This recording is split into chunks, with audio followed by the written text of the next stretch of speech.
Sa taglay niyang kulit, tsak ika'y mapapaibig. Ang bibi mo at ang bibi ko. I love you! Love you, pare. Bibo! Bibo! Mahal kita. Wow. Huwag kang mag-isip, bobo ka naman. Grabe naman yung kantang yun. Napakamalumanay. Talaga namang ipinahahayag ang masidhing damdamin para sa kanyang minamahal. Sana all mahal, maging sino ka man.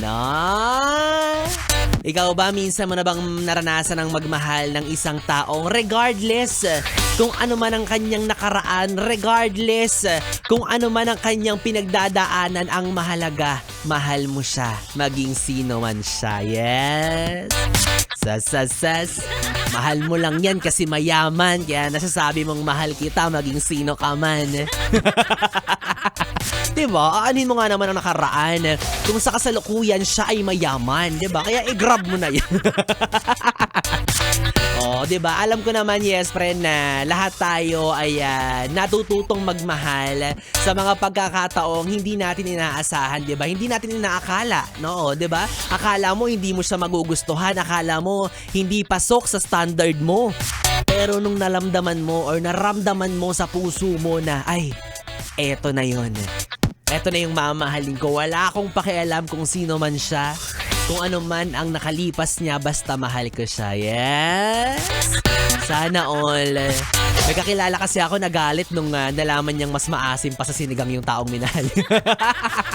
May kakilala din ako na iniwan matapos na malaman na yung gamit nilang timba sa banyo ay ang balde ng pintura.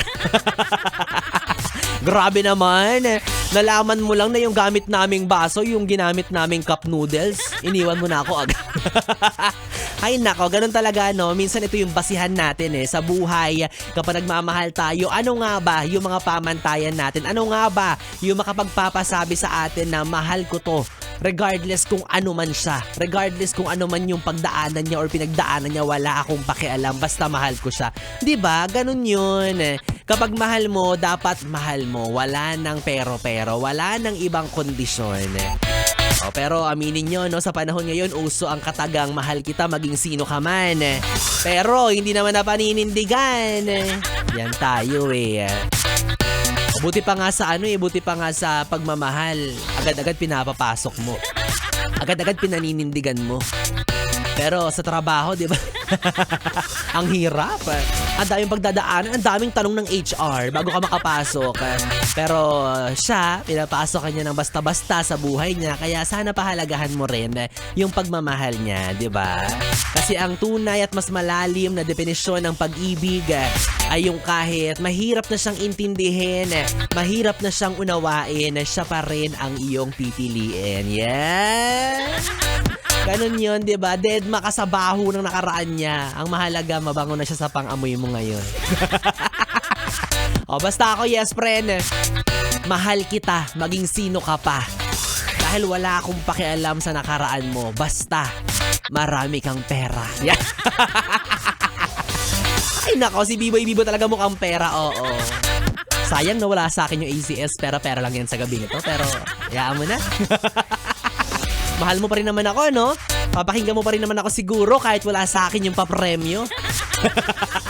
Diyan magkakaalaman. Diyan magkakaalaman kung aabot ka sa dulo ng programa ko kahit wala sa akin ang papremyo sa gabing ito. Ay nako, well anyways mga yes friend, kapiling nyo na po ang bibi niya sa radyo, ang DJ na mabilis bumayo, ang dila sa mikropono. Ako po si DJ B-Boy Bibo na pwede mong makatabi hanggang mamayang alas 12 para sa ating BB Time. Kaya naman dito ka lang sa istasyong No Problem, ang 101.1 Yes FM. Solid. Oras natin 9:39.